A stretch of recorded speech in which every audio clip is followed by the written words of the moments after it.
So welcome back to another episode of DHAM DIY. In this episode, we're going to be making some DIY raised beds. Now it's a garden bed that's elevated. It isn't, your traditional raised bed that you may be thinking of with, in combination the Mittleider's gardening method or whatever, square foot gardening method.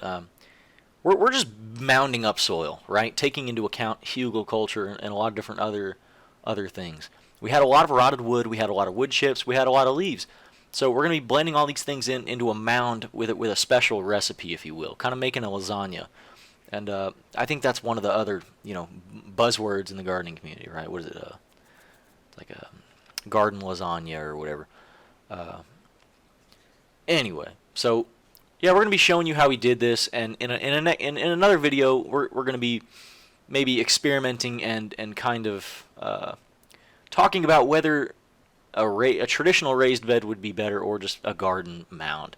Obviously, you can see why this would be preferred. It's a lot easier, and I've even seen people put big logs and rotting organic material into their raised beds and then put soil and compost over it.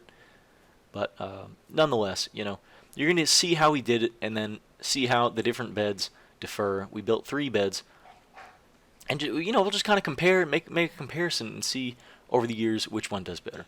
Now, we got some compost locally sourced from a place called Living Earth. Really cheap compost, and it wasn't, we weren't 100% happy with it. It wasn't completely decomposed.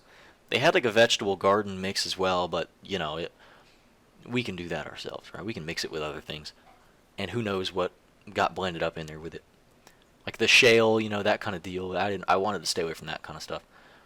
Anywho, yeah, it was still kind of hot. Needed a few months before it really got decomposed. But it was close enough, and so that could contribute to why maybe the plants weren't doing the greatest in it. Either way, I'm going to let this just go ahead and roll with some music and enjoy.